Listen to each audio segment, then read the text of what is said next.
mais 3 aulas, é isso? Mais aulas já. Mas não com essa mais 2. Essa mais 2.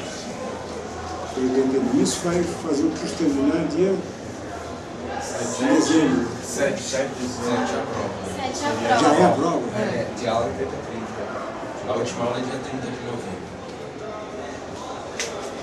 Hoje Vai ter dia 23 Semana que vem não tem aula. Hã? Semana que vem não tem Mas é aula. isso que eu estava tentando fazer. Se não me engano, não. Aí Dia dia 16, né? É dia 23. Depois dia 23, sim. E 30 também. E daí já.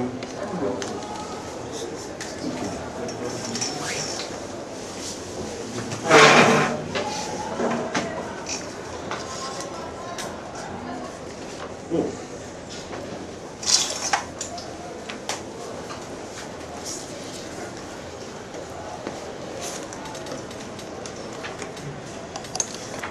Vamos avançar mais um pouquinho.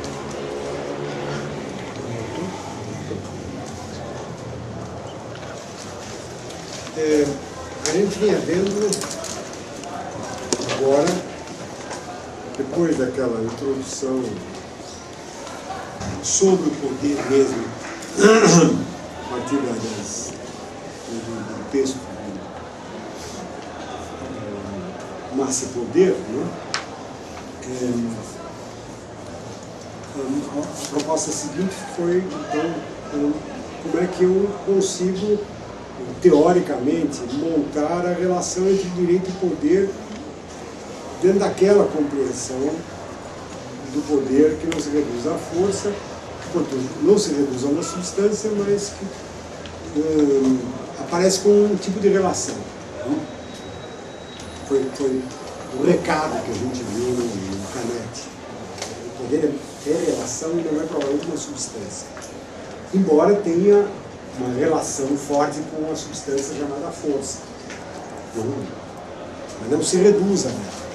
Até força, nesse caso, pode ser entendida em vários espectros possíveis que compõem o poder, como vocês viram. Força, mas também agressividade, mas também velocidade, mas também capacidade de mobilização. Tudo isso compõe um todo, talvez a gente possa reunir sob o nome força. Né? Mas é um espectro bastante amplo. Pois bem, o poder tem relação com isso, mas tem uma relação com isso não semântica e substantiva. Isto é, poder é isso. Poder é força nessas diferentes manifestações. Não, o poder não é força, foi o recado, o poder é uma relação. E é uma relação humana, interhumana, que aparece na relação interhumana, embora eu possa perceber as suas manifestações no comportamento animal, etc., mas o que me interessa é o poder como relação e não como substância ligada às relações humanas. O passo seguinte era, então, explicar essa relação. O que quer dizer essa relação? Que tipo de relação é essa? A ideia foi conceber, primeiro, e aí eu começo a apelar para a obra do Luhmann, a ideia foi primeiro conceber a sociedade humana, que é uma sociedade num enfoque distinto daquele que é trazido pela tradição. Um enfoque trazido pela tradição, aliás prevalecente, talvez na doutrina jurídica, até ainda a segunda metade do século XIX, é um enfoque que vê a sociedade como um conjunto de indivíduos. É a visão liberal por excelência, é a visão que permite a proclamação de direitos fundamentais do indivíduo, e essa é a visão jurídica mais tradicional. A sociedade é um conjunto de indivíduos. A organização desse conjunto, aí o direito participa, relação de direito e sociedade, sociedade que era direito, porque esse conjunto de indivíduos conhecem a organização, nessa organização de direito é fundamental, e aí aparecem todas as questões da relação de direito e sociedade, da relação entre sociedade, direito e poder, por consequência. Pois bem, o que eu disse a vocês é que essa é uma concepção, não vou dizer errada da sociedade, mas é uma concepção talvez ultrapassada da sociedade. Ela não dá conta de uma porção de fenômenos, mas desde a antiguidade provocou inúmeras discussões. E a grande discussão, quando a gente definia a sociedade como conjunto de indivíduos, é o que é que dava o amálgama, né? O que fazia com que eles se reunissem. Isso se encontra já desde os sofistas, na Grécia, fazendo essa pergunta. E às vezes até respostas teológicas do tipo, tu quiser os mandar. Esses sofistas que dizem isso. Por que se agrupa, tu quiser os mandar? Há outras respostas mais sofisticadas, a natureza humana, todo aquele negócio. Mas enfim, o problema que surge é por quê? Por que ele não pode brincar por si? A era moderna deixou essa hipótese mais aguda, essa problematização mais aguda, quando abandonou, vamos dizer assim, a concepção de que a sociedade é um agrupamento de indivíduos, um conjunto de indivíduos, e esse agrupamento, esse conjunto tem uma razão essencial que o explica. O tema do conhecimento humano é descobrir qual é essa razão e ponto final. A era moderna criou um tipo de ciência diferente e falou, olha, esse negócio de essência não funciona. A ciência não trabalha com essências. A ciência trabalha com hipóteses, testes de hipóteses e confirmação de hipóteses. Porque o máximo que ele pode dizer é que, por hipótese, o homem é um ser individualista. E a gente tem que verificar essa hipótese e ver, a partir disso, dessa hipótese, como é que ocorre o fenômeno da associação e daí a composição social. Ou eu posso partir da hipótese diferente. Por hipótese, o homem já nasce num relacionamento social e, portanto, mas isso são apenas hipóteses que têm que ser testadas. Isso foi um recado da era moderna. Com esse recado, ficou muito mais móvel a noção de sociedade. Pode ser um conjunto de indivíduos, ou pode não ser também um conjunto de indivíduos. Talvez o primeiro pensador que tocou nesse tema de uma forma um pouco mais radical tenha sido Hobbes. O Hobbes tem uma sugestão um pouco nessa linha. Olha, não precisa nem sequer ser um conjunto de indivíduos. Ele não chega a dizer isso com essas palavras, mas ele aponta nessa direção. Quando, na hipótese que ele formulou, no estado natural, essa hipótese, o homem é o lobo do homem, ele vive individualmente, ninguém se dá com ninguém e todo mundo se destrói. Não, ele criou uma hipótese. Só que isso é absolutamente irracional, a destruição é indesejável por hipótese de conhecimento.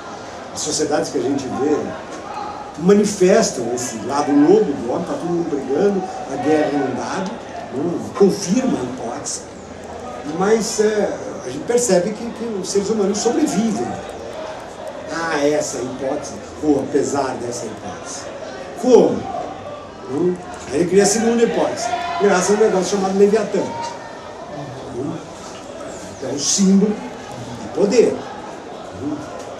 A construção do Estado moderno, em que ele fala, ele tem textos em que Hobbes fala que o Leviatã é uma espécie de homem artificial. Como se fosse um organismo artificial. Artificial quer dizer inventado, mas que passa a ter vida própria. E é esse organismo que constitui aquilo que a gente chama de sociedade. No fundo ele está dizendo, olha, a sociedade não é um conjunto de indivíduos. A sociedade surge como um artifício. Esse é o recado dele. Acho que eu disse que ele é um dos primeiros a sugerir que a sociedade não precisa ser vista como um conjunto de indivíduos. Nem por razões naturais, essenciais, nem por razões hipotéticas. Bom, nessa linha a gente entende a proposta feita pelo Luhmann. Ele não é o único, mas entre outros. O Luhmann vai dizer exatamente isso. A sociedade não é... Está perturbando a nossa sociedade. O que é isso? Se apagar a luz um pouquinho. Se apagar a luz um pouquinho. Já foi. Vamos dizer. Sai isso atrás dela. Pronto. Agora já pode acender de novo. Era isso que ele queria. Você era a luz aí. Bom, então, eu volto.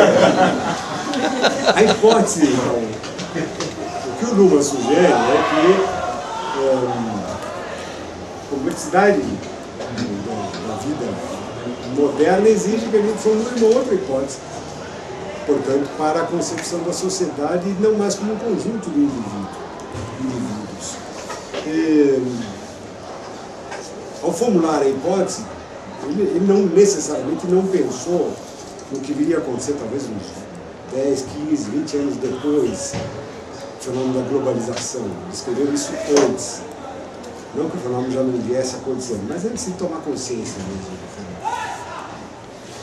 Mas com o fenômeno da globalização, alguns temas foram ficando muito agudos, inclusive esse tema dessa individualidade exacerbada e que provoca manifestações de uma desconformidade, enfim, desconformidade enorme, onde cada um é para cada um, toda essa filosofia do chamado pós-moderno, onde você não tem valores comuns, onde é difícil você... Tudo isso veio junto com o tal fenômeno da globalização. E quando o Luhmann escreve, a sociedade não é um conjunto de indivíduos. Ele está um pouco atendendo a essa complexidade da vida contemporânea. E qual é a proposta dele? A proposta dele é que os indivíduos constituem sistemas psíquicos, psíquicos que não compõem a sociedade, mas, por assim dizer, fazem o meio circundante, o meio ambiente da sociedade.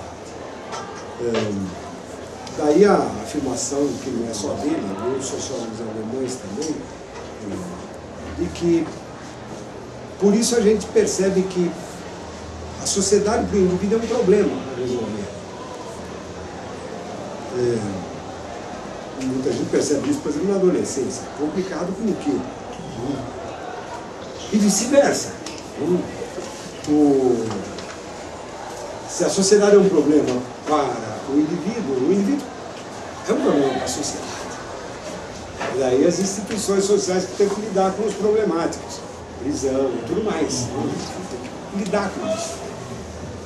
A conclusão ela é estranha em face dos antecedentes teóricos, né? Mas ela tem efeitos bastante curiosos. Obviamente a pergunta subsequente é: se a sociedade não é um conjunto de indivíduos, o que ela é?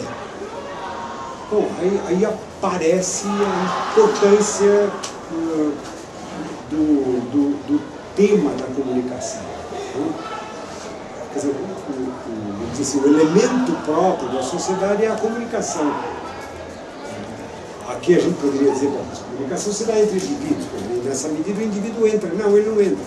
É que está a questão do indivíduo. Por quê? Porque a sociedade, em termos de comunicação, um fenômeno central, em termos de comunicação, a sociedade é um conjunto, sim, de meios de comunicação, não de comunicadores. Essa é a diferença. Então, portanto, não de indivíduos que se comunicam, mas de meios de comunicação.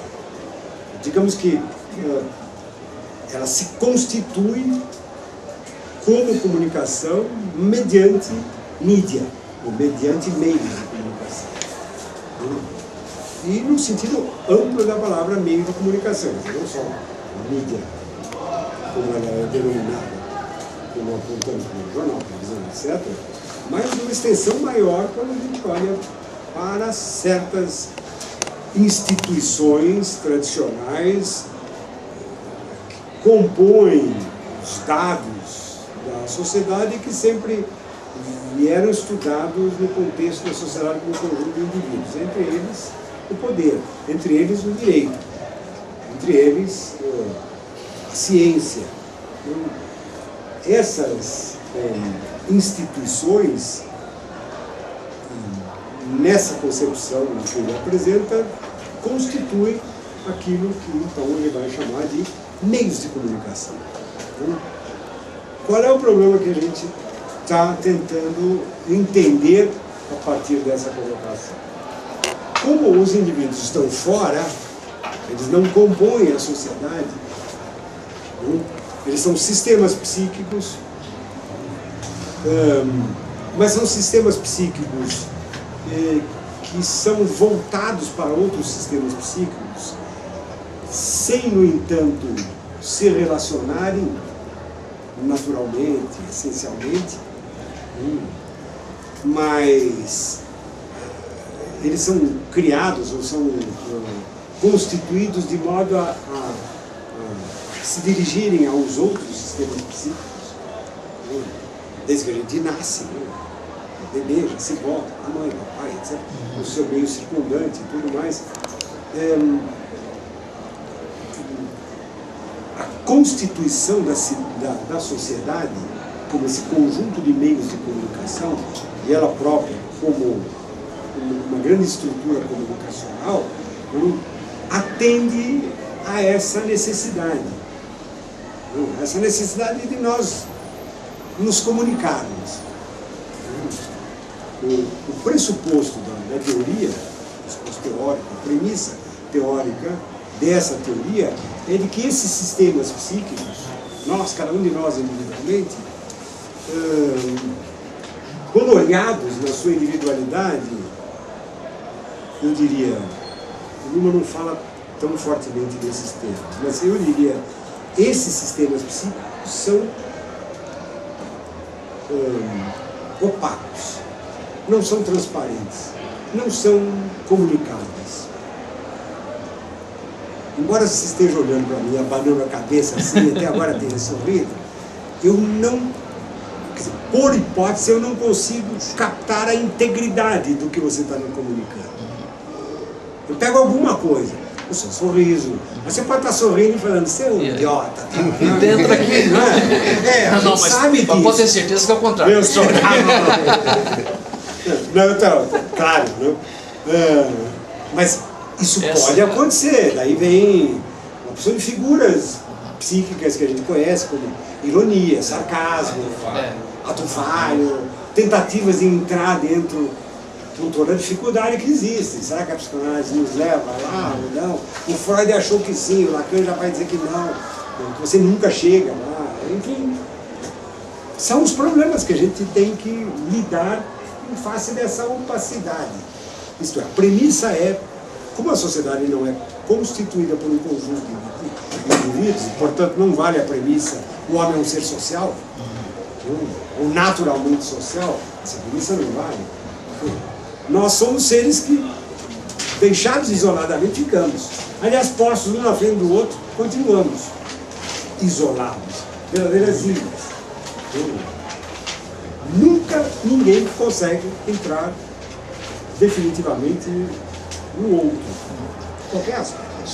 Se me permite, Pimenta Bueno falava alguma coisa sobre isso, que enquanto o homem não exterioriza o que ele pensa, através de palavras ou de atos, etc., ele até questionava essa expressão da liberdade de pensamento. Só que essa teoria vai mais longe. Mesmo quando ele estressa, você não chega lá. Isto é, a gente nunca chega a interagir enquanto indivíduos. Então como é que nós interagimos? Nós só interagimos por meios de comunicação que compõem a sociedade. É o único jeito da gente interagir na sociedade, o que não quer dizer que nessa interação nos tornemos transparentes uns para os outros. Não, continuamos problemas para a sociedade, até porque não vai tudo. como é que a sociedade resolve esse problema? O que o Luhmann quer dizer com meio de comunicação, olhando para essas instituições tradicionais? Não? Na aula passada eu mencionei, por exemplo, amor. Amor, nas várias culturas a gente ouve falar disso. Amor. Nessa concepção, amor é um meio de comunicação. Ou seja, é um meio social de comunicação. Que permite o quê? Você transmite esse inefável, de um sentimento que de repente une um com o outro. É difícil dizer o que é. Lembrei a vocês o verso lá do Camões. Né? Falei, não? Acho que não. Camões? É do soneto, Busca Amor. Não? Falei, né? Termina com a frase final. Mas conquanto não pode haver desgosto, onde esperança falta, lá se esconde amor. O mal que mata e não se vê, que dias há que na alma me tem posto, um não sei que nasce não sei onde, vem não sei como e dói não sei por quê. É uma definição negativa do amor, quer dizer, não sei o que é, não? Só que dói, etc. Enfim, tudo aquilo. Pois bem, como é que você resolve esse tipo de problema? Como é que a sociedade acaba sendo o instrumento pelo qual essa comunicação ocorre? E, numa certa medida, se torna possível, apesar da opacidade. Aí diz ele, por meio de um meio de comunicação constituído. E como constituído, ele tem uma variabilidade histórica, ele evolui, ele se transforma, ele tem uma... Existem sempre alguma tentativa de descobrir constantes nesses meios de comunicação. Os antropólogos vivem atrás disso, de vários modos. Eu me lembro de ter visto aulas de antropólogos lá na Alemanha, com slides, etc., mostrando alguns comportamentos, não comportamento individual, mas alguns comportamentos em termos do meio de comunicação, do homem e da mulher, na relação amorosa. Várias sociedades distintas, até em evolução, onde aparecem algumas coisas. Tentava mostrar algumas coisas, alguns símbolos parecidos, o uso de certa forma de pintura para a mulher, o uso da forma da pintura para o homem, diferentes, e passando de sociedade para sociedade. Enfim, você tentando descobrir uma simbólica do amor nas suas diferenças, na evolução e no espaço. Se permite, professor, na cultura africana, em muitas comunidades, o simbolismo da beleza feminina está em mulher de 140 a 150 quilos, porque aquelas que estão na casa dos 70, dos 80 quilos são desnutridas. Pode ser, mas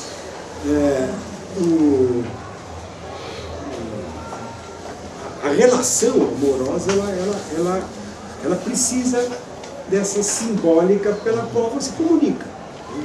Na nossa cultura nós temos uma simbólica em coisas simples, né? Como a flor, dar a flor, o contato físico, o beijo, o olhar, um tipo de olhar, tudo isso forma uma simbólica na qual é possível alguém achar que o outro, enfim, ama, se interessa, sei lá. E como é complicado, uma comunicação é complicada, como somos opacos, às vezes ou não dá certo ou você cai do cavalo, não dá nada disso. Desculpa, você se enganou. Estava olhando para você, olhando para ela, estava para mim. Mas depois Mas, enfim, isso que o amor permite, por exemplo, uma espécie de comunicação em termos disso que a gente chama de sentimento, que é um tipo de vivência, muito introspectiva. Né? Como é que eu posso chegar ao outro, a outra, né? O que eu estou sentindo? Falando, a gente sabe que não é impossível, mas é muito difícil. Existem gênios, os tais poetas, conseguem dizer isso de uma maneira fantástica. Mas nem eles às vezes conseguem. O próprio Camões chega e diz, olha, um não sei o que nasce não sei onde. É difícil dizer o que é isso. Não é isso aí. E, por outro lado, às vezes alguém fala, eu te amo. Deu certo. Como? O quê? O que a gente está enfrentando aqui é o meio de comunicação, ele permite. Não, por hipótese, não totalmente a realização da comunicação. Não? Mas ele permite a comunicação. Também não, como não tem outra forma, é essa que a gente usa. A sociedade. Não há outra. Também nós não conhecemos outra. Talvez por essa razão, vai dizer o Lula, que houve uma tendência a dizer que a sociedade é um conjunto de indivíduos. Não é. Não. Mas os indivíduos, realmente, a importância do indivíduo na sociedade aparece porque ele não tem outro jeito senão apelar para os meios de comunicação social para se comunicar. Assim como o amor, eu também preciso de outros meios, ou, se vocês quiserem, outras instituições, como diriam outros sociólogos, outros tipos de sociologia. Eu preciso de outras instituições ou meios de comunicação para permitir outras comunicações ou outras interações. Por exemplo, diz ele, a percepção que nós temos da realidade, por suposição, é alguma coisa extremamente individual. Cada um tem uma. Não obstante, nós podemos, numa certa medida, dizer que nós temos a mesma percepção. Enfim, eu olho para lá e vejo um ventilador desligado. Então, dá para perceber e vocês perceberem o que eu percebi e eu perceber o que vocês estão percebendo nesse momento. O problema, diz Dumas, é que essa percepção, no fundo, é alguma coisa que pertence ao indivíduo e à sua opacidade. Num certo limite, está lá o ventilador e não está parado. Agora, o que é que eu conoto e deixo de conotar quando eu digo isso? Pode ser que eu tenha dado esse exemplo e alguém fale, puxa, liga lá o ventilador, alguém está com calor. Alguém vai lá, liga, eu falo assim, não, deixa desligar, está ótimo, eu estou resfriado. Enfim, o outro de vocês fala, bom, semana que vem, eu vou falar de outra coisa, entrar na sala de aula, liga o celular, previno, então, enfim, as conotações são incontroláveis aqui. Então, a percepção, embora possa ter base comum, por hipótese não tem. Como é que ela passa a ter base comum? Quando ela ocorre mediante meio de comunicação social. E esses meios de comunicação social eles são vários e de institucionalização maior ou menor.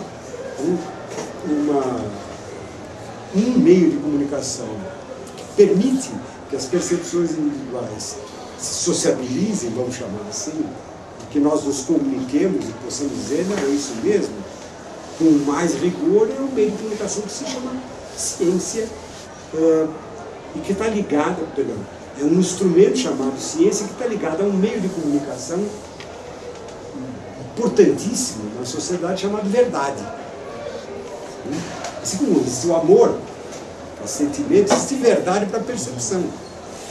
Não? Eu tenho todo um código de verdade. Não é o mesmo código para qualquer sociedade. Não importa, os meios de comunicação variam. Mas eu tenho códigos de verdade. E esses códigos de verdade podem ser mais ou menos sofisticados. Existem códigos de verdade sofisticadíssimos. Esse código de verdade com o qual o Juliano gosta de mexer é muito sofisticado. O código de verdade que nós usamos para fazer uma prova judicial não chega a essa sofisticação. Pode chegar, mas não chega já. Faz ilações com uma certa simplicidade. A tese do doutorando aqui, aparecia, ele era juiz, mas ele juntou uma sentença dele mesmo e aparecia isso. Eu lembro que ele no relatório ele descrevia os fatos. Um alemão no Brasil acusado de tráfico de drogas e tinha sido apanhado com uma maleta com 20 quilos de cocaína. E ali havia uma porção de fatos que compunham a situação que ele foi apanhado e preso. Uma mulher que aparece para pegar a mala ou entregar a mala para ele. Ele dizia que a mala não era dele, era da mulher, que não conhecia ou conhecia a mulher. Enfim, eu precisava compor aqueles fatos e constituir um relatório suficiente para dizer é isso que vai ser julgado e aqui estão as provas, etc. Ele fazia ali certas ilações, né? Uma delas, um dos examinadores falou, olha, isso não tem uma consequência lógica, logicamente não dá para sustentar, embora nesse contexto até pareça plausível. O problema era saber se ele conhecia ou não conhecia a mulher, e havia ali uma afirmação que ele tinha apanhado uma doença venérea, que portanto ele conhecia a mulher, né?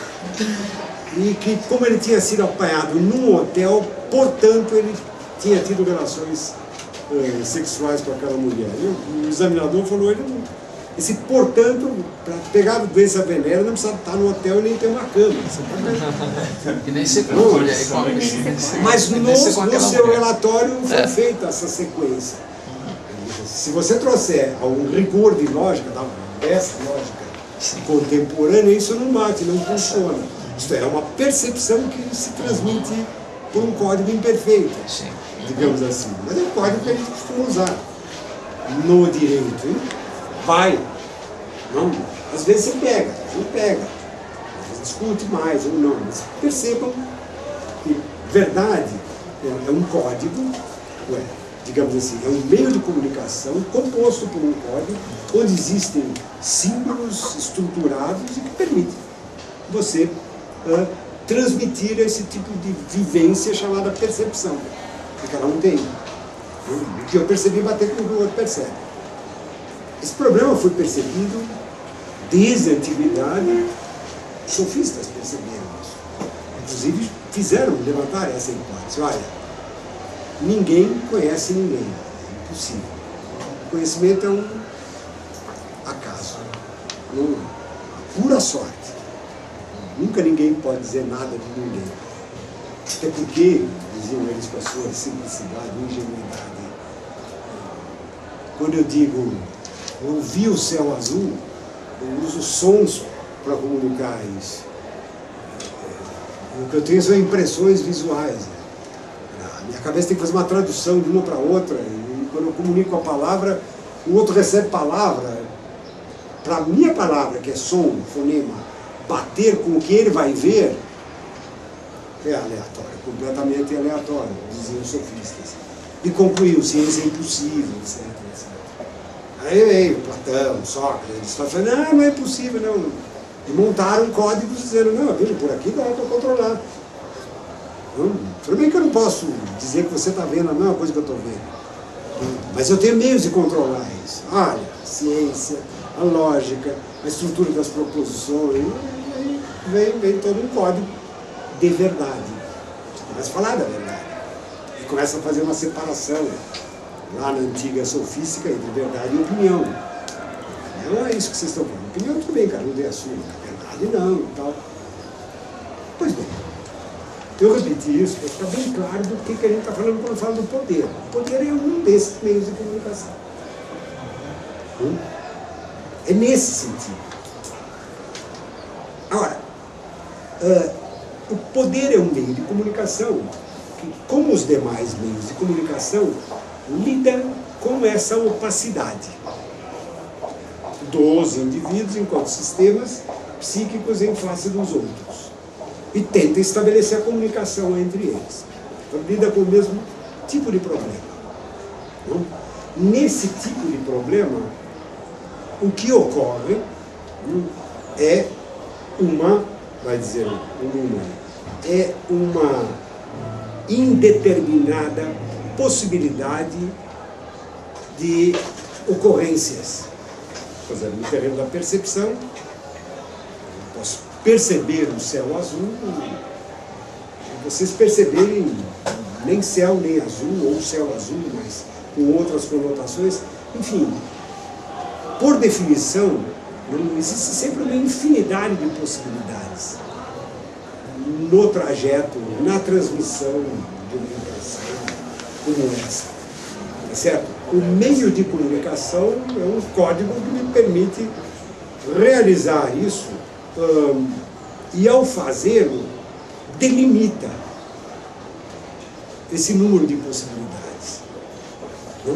Então, quando eu digo, em português, usando o meio de comunicação básico do ser humano, como diz o Lula, aquele que é uma espécie de protótipo para todos os outros, que é a língua, pode ser o homem, o ser que fala, com base nesse, quando eu digo em português para um grupo de alunos, todos brasileiros, e que todos, por hipótese, realmente falam português, e digo, o ventilador está parado, eu tenho um alto grau de certeza de que ninguém entendeu que a porta está fechada. Se por acaso alguém falar, não, pode deixar que eu abra a porta, mas ninguém falou de porta. Não. Provavelmente eu teria apoio de todos. Ô louco, o que aconteceu? O que aconteceu? Aconteceu que o meio de comunicação, ele delimita essas possibilidades. Levada ao absurdo, a gente até brinca com isso, não? Brinca de trocar as palavras, ou brinca de trocar a ordem da sentença. Existem jogos infantis até, em que a gente joga com isso. Por exemplo, aquele de inverter o sentido positivo e negativo das palavras. Então, quando você dizer, eu quero água, você diz, eu não quero água. Eu te entrego um copo de água para você. Você combina isso. É um jogo de inversão do sentido. As crianças fazem esse tipo de jogo e outros jogos, o que mostra que o número de possibilidades é aberto, não tem limite. Agora, no uso do código você sempre delimita. E por isso, por hipótese ainda, embora você se comunique, nunca é você inteiro que vai para o outro. Porque o meio de comunicação, ele não permite que tudo vá.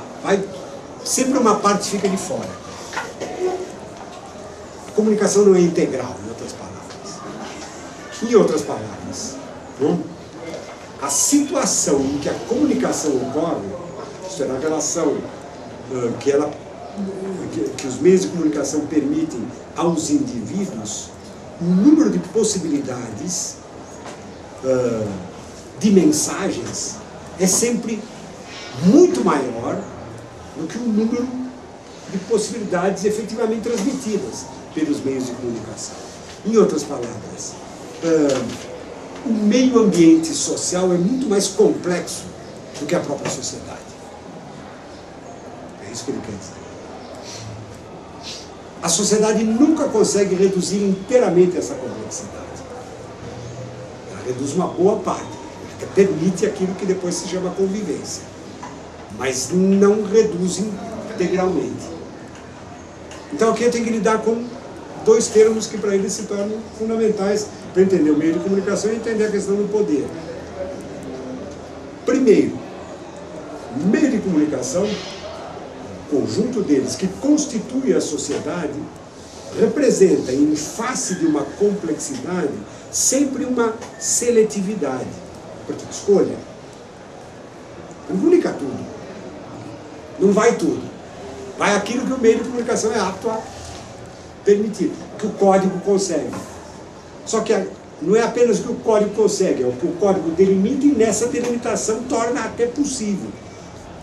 Porque, por hipótese, se nós, talvez, nos tornássemos completamente transparentes uns para os outros, talvez valesse a hipótese de, seríamos monstros uns para os outros. Isto é, qualquer um de nós apavoraria qualquer um de nós. Nesse sentido, poderia até dizer, graças a Deus que somos opacos. Assim é possível a gente conviver. E a sociedade tem meios de comunicação até terríveis para você se manter opaco. Curioso, existe também isso. Um desses meios de comunicação, dessas regras, meios de comunicação, até eu diria, Luhmann chama atenção para isso também, se chama hipocrisia. É um meio de comunicação fantástico. Cuja regra fundamental é não fofocar na presença do fofocado. Sem isso você não vive. Numa convivência é possível. A hipocrisia é um dos meios de comunicação mais bem constituídos para a convivência social. E precisa disso. Não? Senão não funciona. Isso não quer dizer que os sistemas individuais somos todos hipócritas. Não, não é bem isso. Às vezes nem é hipócrita, mas fala, escuta, olha, quem fala o que quer, ouve o que não quer. Conselho, você não é mais comedido. Você quer que eu seja hipócrita? Não, também não é isso. Meu avô, professor, sempre dizia que sinceridade demais é falta de educação. Isso, sinceridade demais é falta de educação. A gente conhece uma porção de regras que compõem esse meio de comunicação chamado hipocrisia. Que, claro, no extremo mostra um defeito moral. Mas olhado mais friamente é um bom, é um instrumento de convivência. Ok? Pois bem, voltando agora. Então, no meio de comunicação eu tenho de um lado uma alta complexidade que é reduzida. Hoje nós estamos alinhados. Assim. Não, essa é uma música. A abelha. Ah, abelhinha. Está procurando uma flor. Tá. Mas isso foi sair do teste. Comunicação. Então, voltando.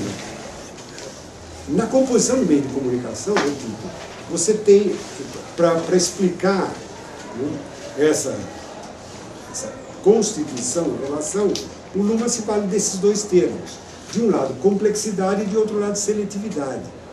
Isto é, o problema a ser enfrentado na composição social é a complexidade. Mais possibilidades de mensagens comunicáveis do que efetivamente comunicadas. Não dá para transformar cada um de nós num sistema transparente. Isso destruiria provavelmente a sociedade, hipótese hobbesiana. Do outro lado, portanto, na sociedade, em termos de meios de comunicação, eu tenho sempre seletividade. Seletividade significando algumas mensagens passam, outras se tornam ou inoperantes, ou desimportantes, irrelevantes. Você escolhe. E a gente faz isso com tudo. Na hora de transmitir uma percepção, olha, o ventilador está parado. Alguém fala assim, é mesmo, e ele tem uma pontinha branquinha naquele canto esquerdo. Alguém fala onde? O outro fala, não interessa, está parado. Tem sempre, você percebe? Quer dizer, aí entra um jogo importantíssimo nos meios de comunicação chamado jogo da relevância e da irrelevância. Senão você fica louco. Ou fica um chato, etc. A comunicação exige seletividade com uma contraposição à complexidade. Para que a seletividade se produza, ocorre aquilo que a gente chama então de escolha, ou seleção. O meio de comunicação propicia seleção. Seleção significa o meio de comunicação atua como seletividade em face da complexidade. Isto é, ele reduz a complexidade. Ele institui seletividade. E ao instituir seletividade, ele permite aos seres humanos, que por meio deles se comunicam, permite que eles executem seleções, isto é, que eles escolham, que eles selecionem. Claro que aí vão aparecer problemas. E Aí começa de novo uma espécie de problematização renovada. O meio de comunicação se contrapõe à complexidade e ele se constitui como seletividade. E na seletividade do meio de comunicação, os seres humanos que estão no meio ambiente realizam as suas escolhas. Bom, esse exemplo que eu dei. Está parado, o outro fala, tem uma pontinha branca. Aí eu falei, isso é irrelevante, estou dizendo que ele está parado, não tem nada a ver com isso. Então, aí começam as nossas discussões. Estamos usando um meio de comunicação social para transmitir percepções. Aí ele põe de relevância e relevância da seleção. Porque ao usar o meio de comunicação, verdade, de uma forma bastante simples, pode um instrumento como esse está parado, não é nenhuma ciência, mas eu estou usando o meio de comunicação verdade. Porque quando eu digo está parado o ventilador, eu quero que o outro perceba do mesmo jeito, está parado.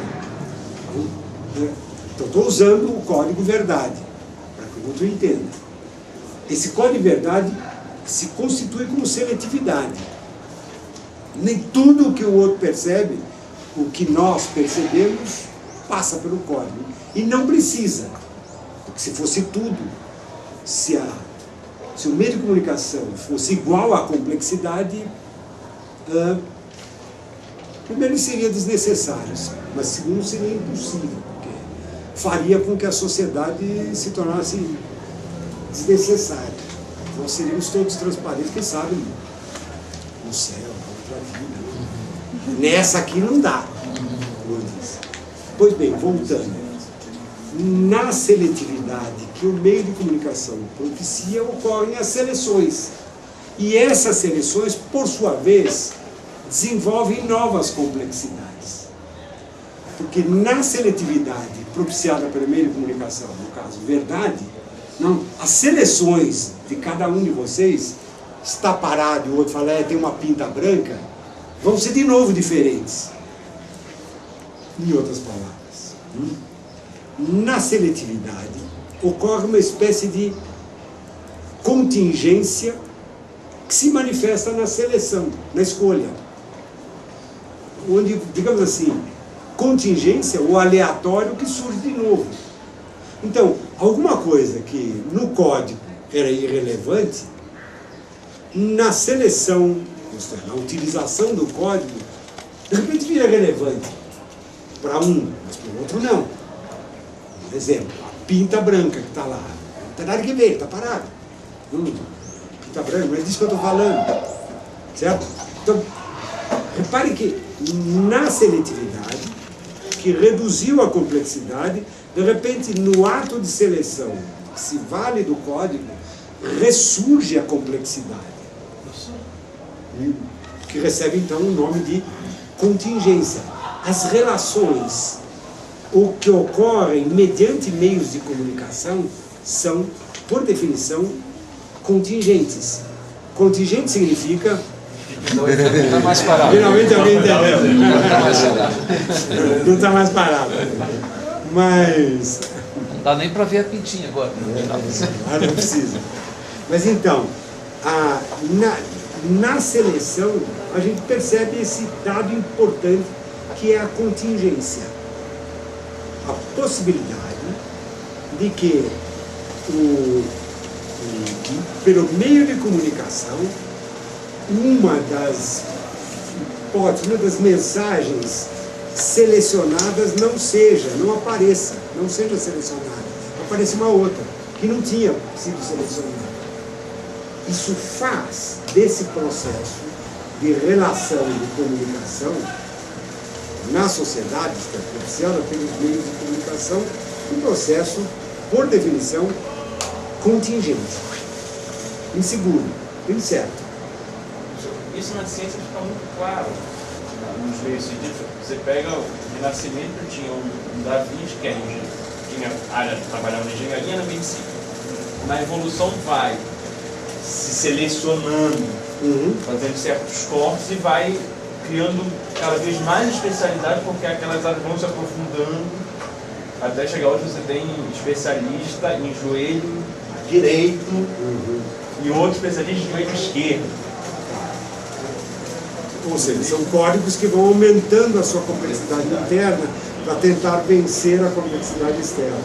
Ou seja, são seletividades muito complexas. Claro, a ciência de hoje, comparada com a da época dele, é uma seletividade muito mais complexa.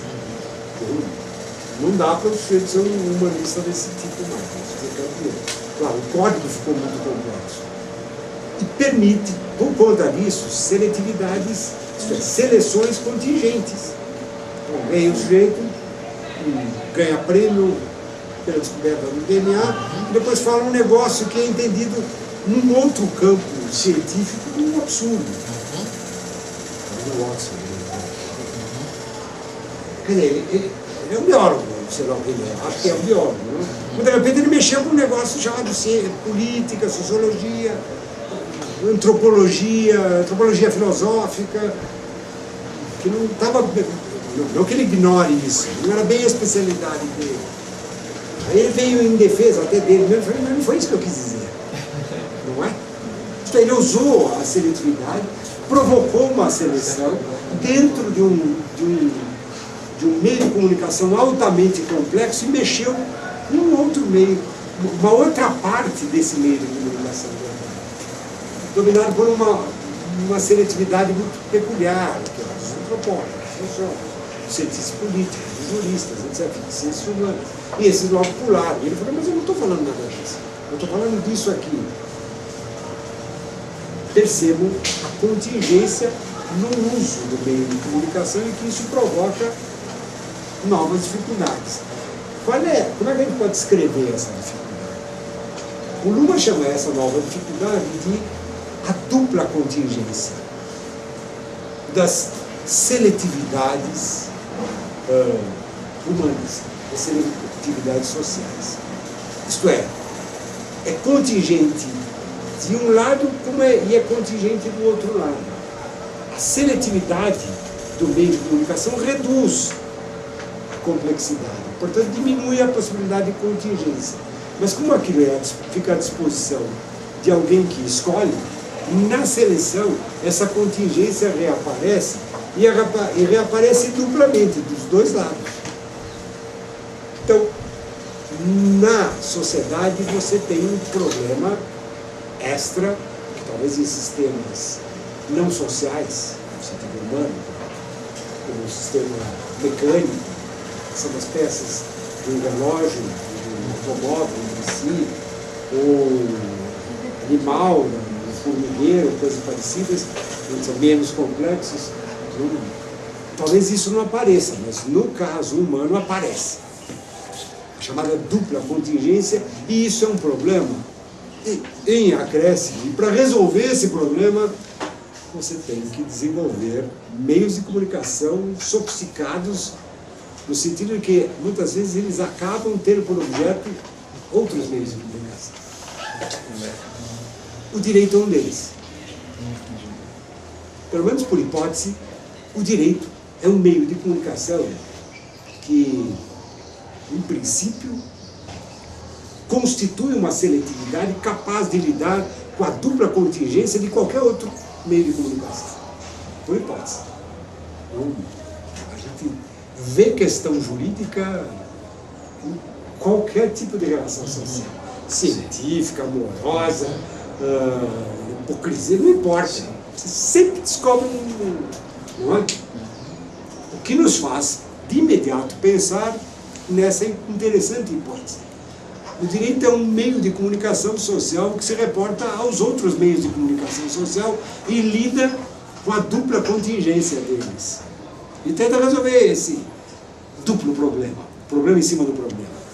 Então, guardem por enquanto essa hipótese. Do outro lado, eu tenho poder.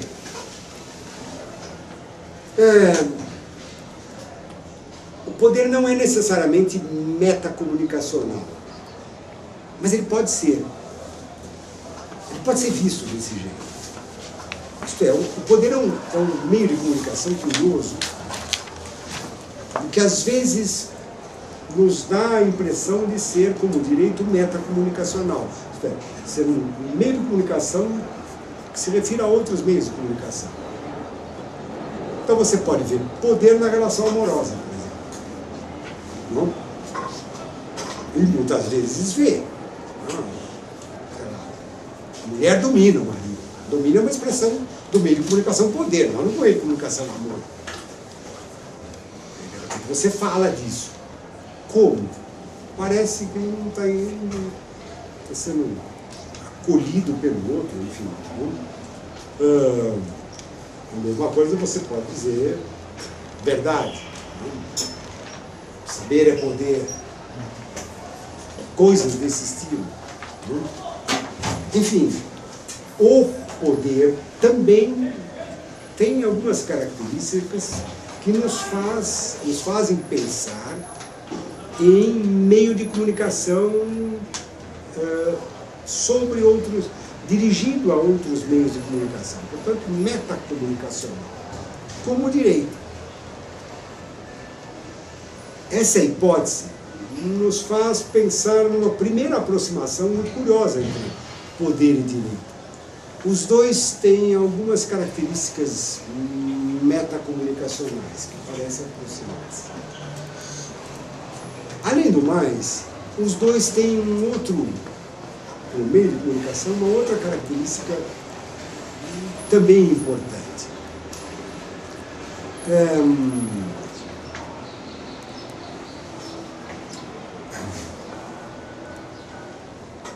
O meio de comunicação, poder, ele se dirige basicamente não para as vivências, em princípio, por exemplo, a percepção, para os sentimentos, o amor, a verdade. Ele é um meio de comunicação dirigido basicamente àquilo que a gente chama, em termos sociais, de a ação humana. Digamos assim, o poder pura e simplesmente imaginado, mas que não se realiza, para usar um termo comum, não parece poder. Enfim, é um poder inócuo, ineficaz, não funciona. Você não consegue fazer nada com isso. Então, o poder tem alguma coisa a ver com o agir. Quando a gente usa comumente a palavra, o senso comum, ter poder, significa fazer com que os outros tenham um determinado comportamento. Por exemplo, de obediência. Isso no senso comum. O poder tem a ver com comportamentos, ou com a ação humana. Significa, portanto, um meio de comunicação pela qual, mediante a seletividade do instrumento, do código, a seleção de um é capaz de mexer com a seleção do outro. Pode usar aqui a palavra influenciar a seleção do outro. O poder está muito ligado a isso.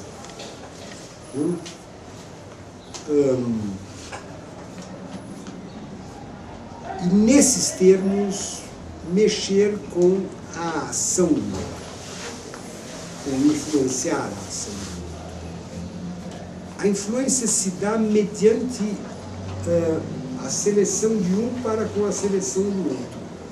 O meio de comunicação, poder, usa a seletividade do seu código para propiciar essa influência da seleção de um sobre a seleção do outro. Nesse sentido, a gente começa a perceber algumas coisas.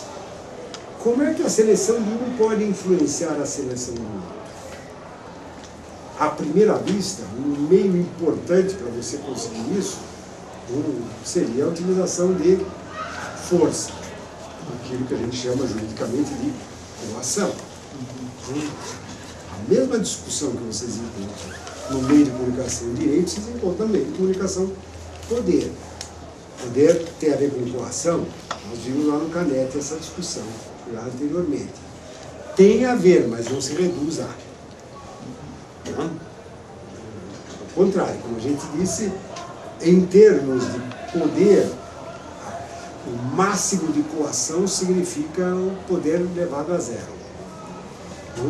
Não se confunde com a força, embora tenha relação com ela. Então, isso significa que o poder se dirige propriamente à força, mas não a ela diretamente. No fundo, ele se dirige à decisão sobre o uso da força, isto é, sobre a seleção. Uso ou não uso a força? É aqui que está a questão do poder. Ele é um código que lida com isso. E, de novo, aí ele se aproxima muito do código de direito.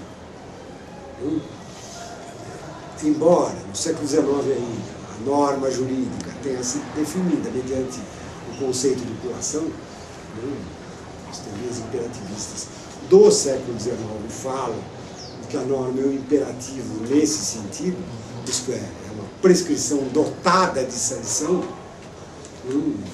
No século XX, primeiro abandonou a teoria imperativista, e depois, quando recuperou a teoria imperativista, falou: não é bem isso. Não. Norma jurídica, o que é a norma jurídica é uma norma sobre a sanção. E nesse sentido, o direito é uma ordem coativa, mas não que use força. É ele que decide sobre o uso da força. Então, ele é sobre a sanção. É isso que é a característica da norma jurídica. Tanto que eu preciso da coação e da sanção para realizar algumas coisas, mas nem sempre, quando eu realizo, eu tenho comunicação jurídica. A diferença entre força, coação, direito, etc. Isso no campo do direito. No campo do poder, acontece alguma coisa parecida. Vamos dizer assim, a seletividade tem que ser mantida, e dentro da seletividade desse meio de comunicação poder, quanto maior for o grau de seleção possível na relação de um com o outro, maior é a hipótese de poder. O que me leva a um paradoxo. Se eu entender que... Um paradoxo, uma conclusão um pouco paradoxal, num certo sentido. Se eu entender que a possibilidade de escolha significa liberdade, vamos definir liberdade nesse termos. Liberdade significa poder escolher. Tradição, uma definição que se encaixa na tradição do livre-arbítrio, etc. Se eu aceitar isso, eu teria que dizer que na relação chamada relação de poder, portanto, no fenômeno do poder como meio de comunicação, um dos comunicadores terá tanto maior poder quanto mais o outro for livre. No limite, que é o da coação, o outro não é. O outro é liberdade zero. Em compensação, o poder do lado de cá também é zero. Se o poder é muito grande do lado de cá, agora estou usando a palavra poder no seu sentido impróprio, como se fosse uma substância. Se o poder fosse muito grande do lado do dominante, do outro lado, o que a gente teria que observar seria um alto grau de liberdade. Só que o poder é exatamente isso, é você influenciar a seleção do outro. Pressupõe enorme liberdade. Portanto, quanto mais possibilidades, maior é o poder. O que significa maior o poder? Falando numa linguagem mais simples e mais popular, é incrível que com tantas possibilidades ele faça exatamente o que o outro quer. Seria mais ou menos a tradução. Fantástico o cara. Tem um poder fantástico. Traduzindo, do outro lado, a seleção do outro é altamente contingente, tem muitas possibilidades. Mas na hora H, a seleção do lado de cá influencia de tal modo a seleção do lado de lá que ele faz aquilo. Isso é poder. E é tanto maior quanto mais livre é o outro. tanto maior quanto mais livre é o outro. Aí a gente começa a entender certas figuras e a oposição que se costuma fazer até na história política, na história da filosofia, entre elas. Não? Por exemplo, o líder carismático e o tirano. O tirano é sempre, na tradição, uma figura próxima do que usa a coação e diminui a liberdade. Então tem, para essa definição, um poderzinho muito pequeno. A capacidade de influência na seleção do outro é graças à força. Portanto, pressupõe um controle total do sistema de comunicação, que é impossível. A seletividade do poder é impossível você ter um controle, alguma coisa que você pode encher a cidade de guardas. Impossível você controlar cada um, pelo menos pelo que ele está pensando, sei lá, é impossível. Isso não existe. Quer dizer, se você tentar o exercício do meio de comunicação mediante força, no limite não tem mais poder, você acabou com aquilo. E ao contrário, no limite você chega ao oposto, você perde totalmente o poder. E isso acontece muitas vezes na história com figuras tirânicas, que no limite se perdem, exatamente por isso. Do outro lado, por exemplo, a liderança carismática, você às vezes não tem aparato de força nenhum. É capaz de andar na rua tranquilo, nada acontece. A gente fala, puxa, respeito, etc. Traduzido nesses termos, o que eu tenho é uma relação de poder em que a seleção de um realmente influencia a seleção de outro, mantendo a seleção de outro num alto grau de contingência, isto é, de liberdade. O poder vai ser tanto mais alto quanto mais se realiza isso. O que é que significa você influenciar o outro?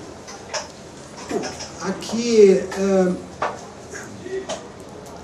nós temos que começar a pensar o poder como um meio de comunicação diferenciado.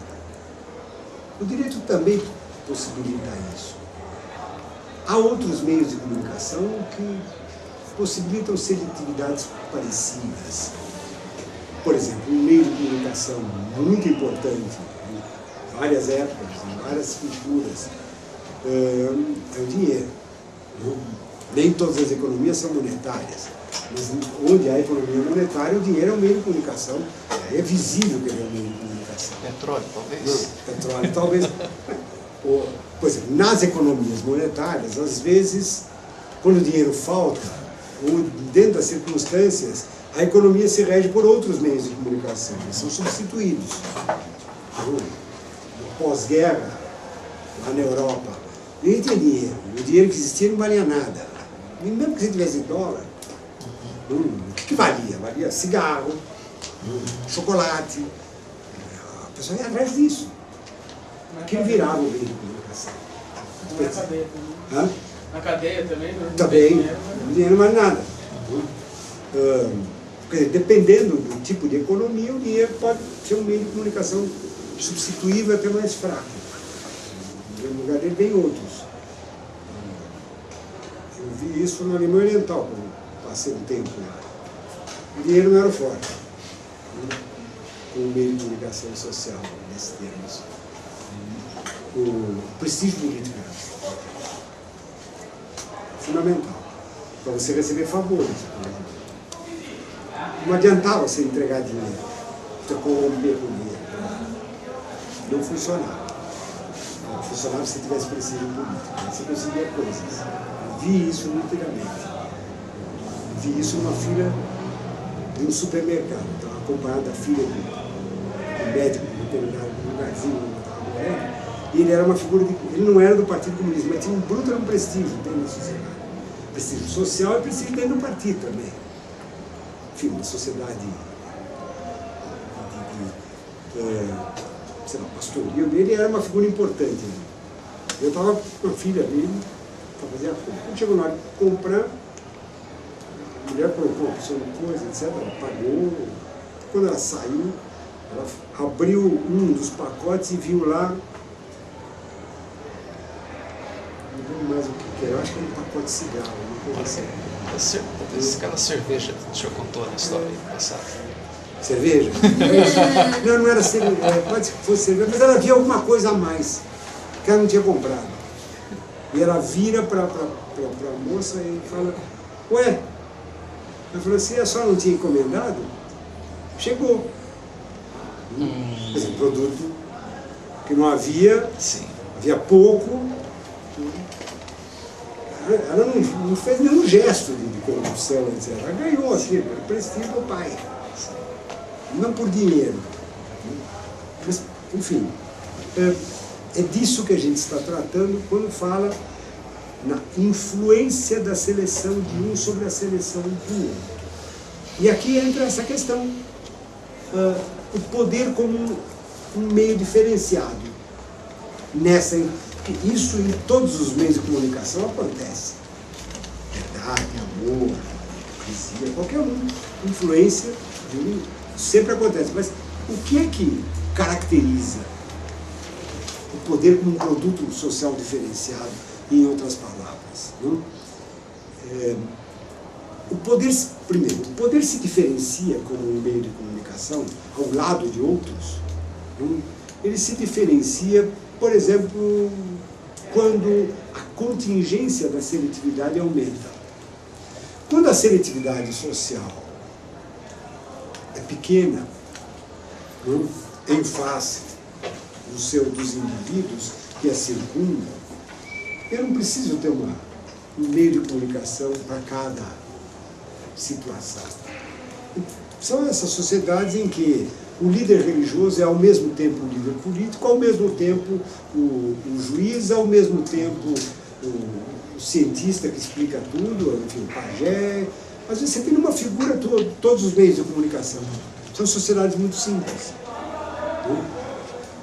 As sociedades em que a contingência das seleções vai crescendo, você começa a separar uma coisa da outra, até dentro do meio de comunicação.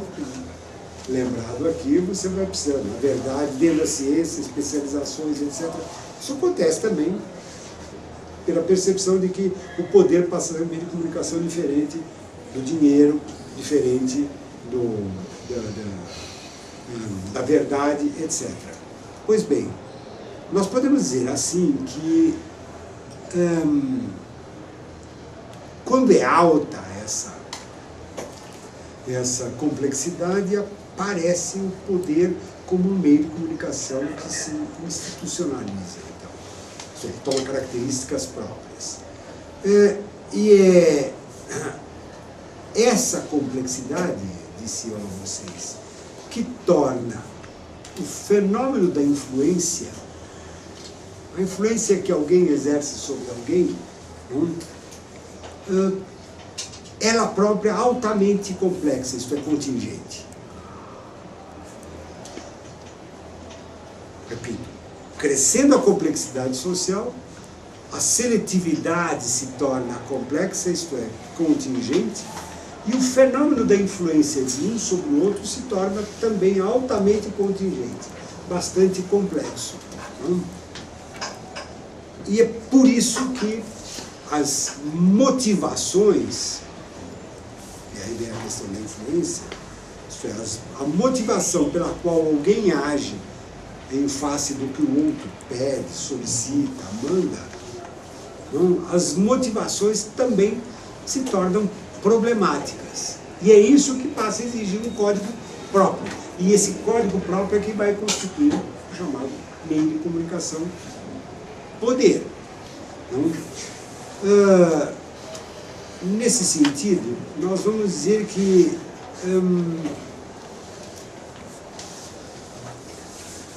quando, vamos dizer assim, por exemplo, a congruência de interesses não pode mais ser pressuposta com base em uma razão religiosa.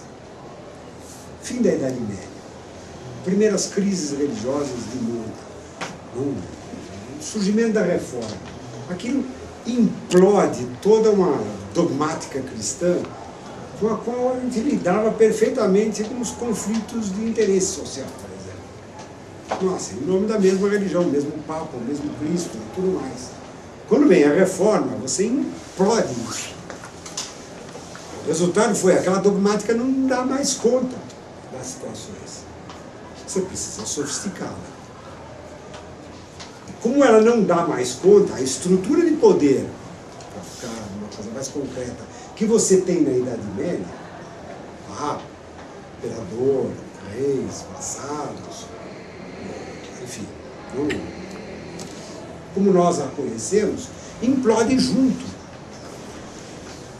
E surge um outro tipo, ou enfim, surge, por assim dizer, um poder como um meio de comunicação muito peculiar, ligado a uma instituição nova, que é então inventada para dar conta da nossa situação, que se chama Estado. Não é? Olhando agora em termos de poder como meio de comunicação. O que eu percebo, então, é que o surgimento do poder, e junto com ele a complexidade do direito como meio de comunicação, está ligado a esse aumento de situações conflitivas, de conflitos de interesse, da dificuldade de você exercer influência. Isto é, aquele limite que você não pode dizer mais, olha, eu sou seu pai, Deus, que é o nosso Criador, é também pai, não sei o quê, não. Você não consegue mais influência por esse meio de comunicação meio abstrato, que reúne tudo junto. Não. Você começa a ter que especializar o meio de comunicação e poder. A figura do Estado vem em favor dessa especialização. Não, precisa de lei. Uma lei que estatue um negócio que se chama direito subjetivo. Antes você nem precisava falar em direito subjetivo, aliás, nunca falamos. Agora não. Se torna mais complexa a relação. O poder vira um meio de comunicação para lidar com isso e nitidamente a parte dos outros. De tal maneira que aos poucos a gente vai separando uma coisa da outra. Quer dizer, eu tenho um momento em que ter força, isto é, monopólio de violência, ter dinheiro, ou lato sensu, ter meios de aquisição, de produção, etc. Ter prestígio no sentido social da palavra, ter apoio numa teologia comum. Tudo isso é decomposto e eu começo a ter vários meios de comunicação a partir dessa decomposição que gera um problema novo. Como é que eles se comportam uns perante os outros. Então eu percebo a religião como uma coisa, a economia como outra coisa, o poder político como outra coisa, o direito como uma quarta coisa, e assim por diante. Eu vou começando a separar uma coisa da outra. Assim nasce o poder. Agora, nesse sentido, aliás, a gente pode até lembrar a figura do Kelsen aqui, quando fala na noção do delito, né? No direito. Vamos dizer assim, o ato de negar a influência, o ato de ir contra a influência é, por assim dizer, não a causa do poder, mas a condição do poder. Digamos assim, o poder é um meio de comunicação que cresce exatamente na medida em que a influência se torna escassa. Em outras palavras, você tem dificuldade de influenciar a ação do outro, cresce o meio de comunicação do poder e permite que isso, então, se realize.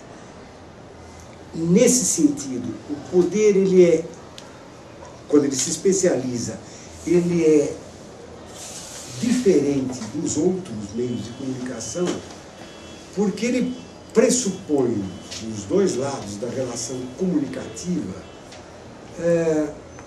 parceiros que reduzem essa complexidade, não falando, não sentindo, não percebendo, não tendo emoções, mas agindo. Vamos dizer assim, o material desse meio de comunicação é o agir. O poder tem a ver estritamente com a ação. E nesse sentido ele é diferente, por exemplo, da verdade, que não tem a ver com eu posso perfeitamente transmitir as minhas percepções e o outro agir indiferentemente a isso. A gente percebe isso em termos de senso comum. Mas não ficou claro para você que se você fizesse isso ia acontecer aquilo? Ficou. Por que você fez? Porque eu quero.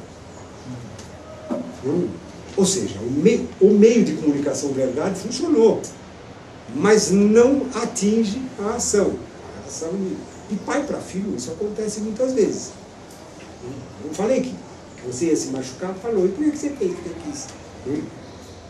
Entendeu? Funcionou o meio de comunicação verdade, mas não funcionou o meio de comunicação poder. Então o meio de comunicação poder, ele é uma seletividade no nível do agir humano, da ação, não de outras coisas como percepções, sentimentos, etc. Sim?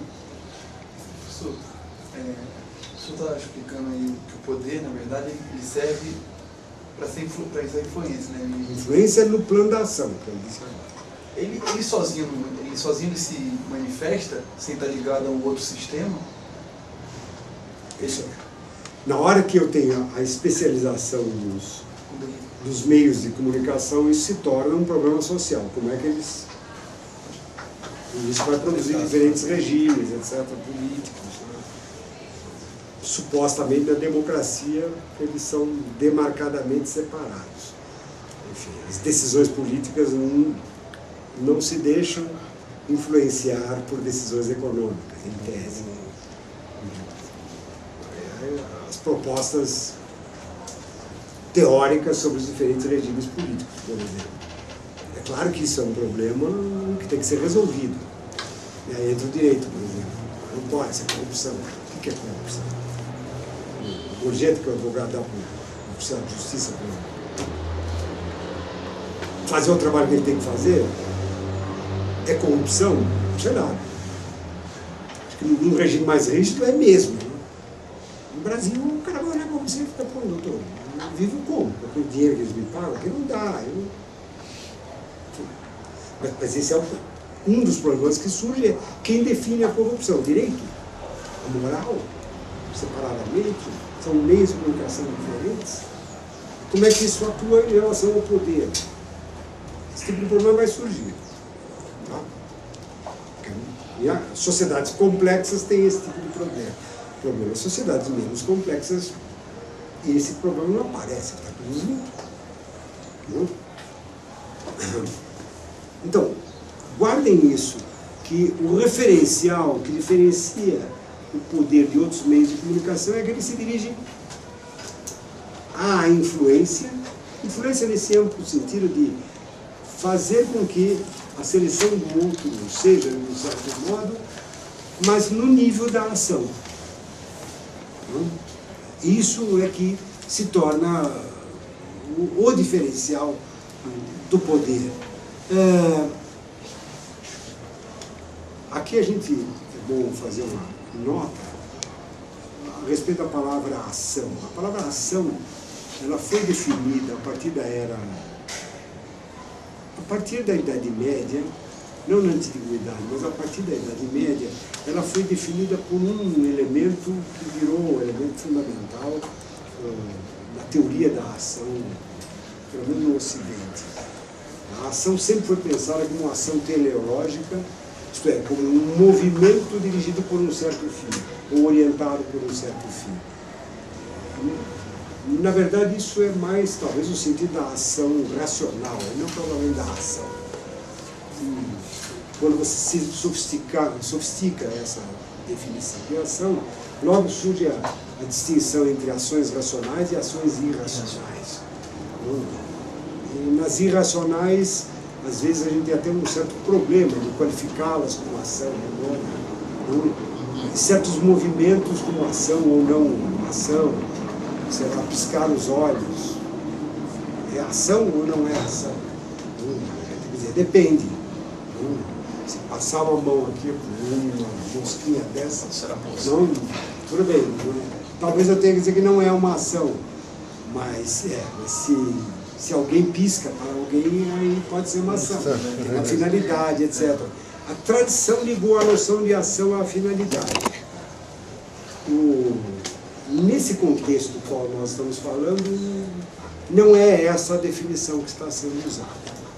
Quando eu digo que o poder realiza a sua função seletiva, permite a comunicação, em termos de ação, isto é, a seleção da ação de um influencia a seleção da ação do outro, aí eu vou ter poder. Eu estou falando de um outro sentido de ação. Eu tenho a ação nesse sentido quando um comportamento seletivo é imputado ao próprio sistema psíquico ou ao sistema social e não a um outro sistema. Só isso.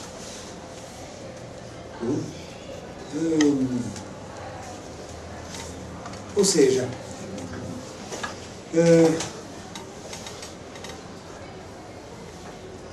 eu vou ter ação toda vez que em que eu posso dizer que o móvel do movimento no caso, é o indivíduo. Isso independentemente dela ser finalista ou não finalista.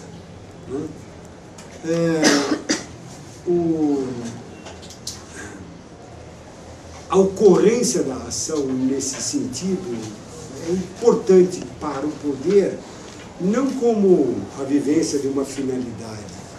O século XIX, por exemplo, tratou o poder olhando para a ação como uma ação racionalista, dirigida a um termos. E a teoria política do século XIX é, por isso mesmo, uma teoria sobre regimes de poder. Teoria da democracia, teoria da tirania, teoria do totalitarismo, teoria do autoritarismo, etc. Porque, no fundo, você está lidando com a ação no sentido teleológico, a quem que ela se dirige. E acaba fazendo com que a discussão do poder resulte numa discussão dos móveis do poder, daquilo que ele instaura, ou quer instaurar, o tipo de organização que ele quer produzir, etc. Aqui não. Esse não é o problema principal.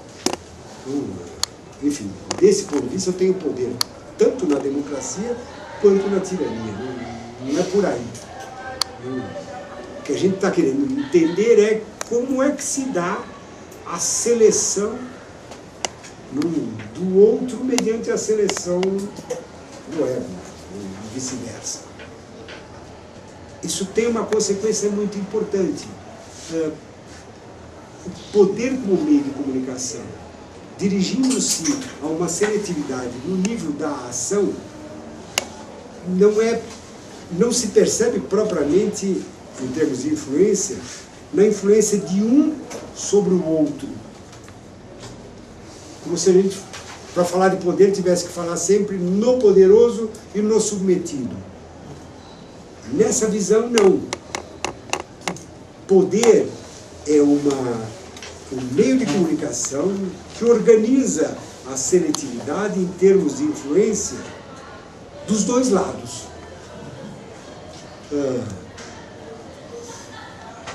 Se vocês quiserem, o que se produz aqui é uma teoria do poder não a partir do dominante para o dominado, nem do dominado para o dominante.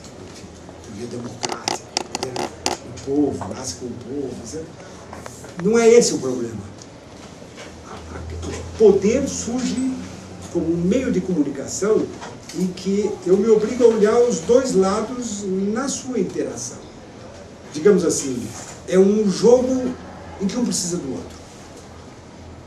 Para haver poder, o dominante precisa do dominado, tanto quanto o dominado precisa do dominante, em outras palavras. Isso é a curiosidade, um aspecto diferente de uma teoria desse tipo, tentando entender o poder como relação. Se o poder é relação, em outras palavras, voltando ao Canetti, se o poder é relação, para entender o poder eu preciso entender tanto o caminho que vem do dominado para o dominante, quanto do dominante para o dominado. É relação. Não tem um foco, um jogo. É esse jogo que tem uma peculiaridade quando a gente entende a ação não necessariamente como um ato racional, teleológico, que visa um fim, mas simplesmente como um movimento que pode ser imputado a um sistema e a ele não a outro. Né? Bom, quando a gente entende isso, talvez a gente possa entender o que acontece naquilo que a gente chama de relação de poder.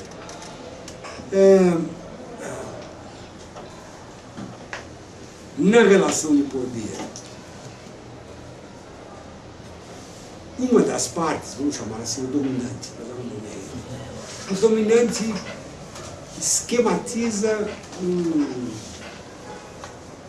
uma ocorrência de ações que ele deseja. Ao fazer essa esquematização, daí ele olha para o dominado e vê se isso basta.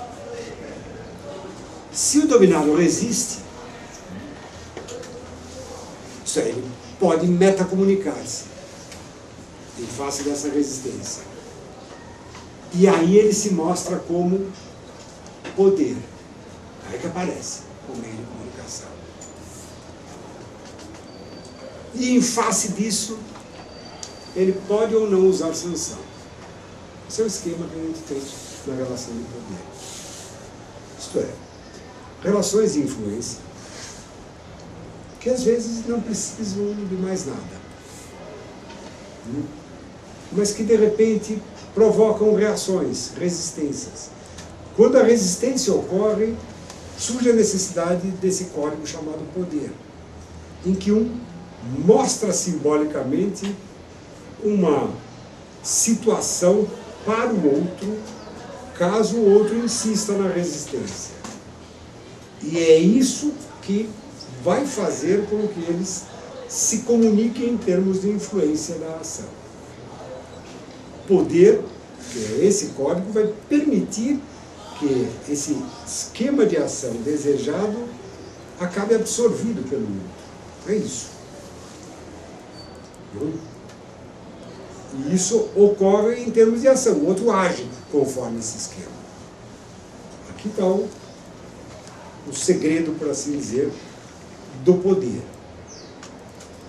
A questão que nós temos que entender agora é como é que se dá essa, o que significa essa codificação, essa montagem do instrumento, do meio. Como então isso ocorre e qual é a relação dessa codificação com o direito? Como é que eles atuam juntos?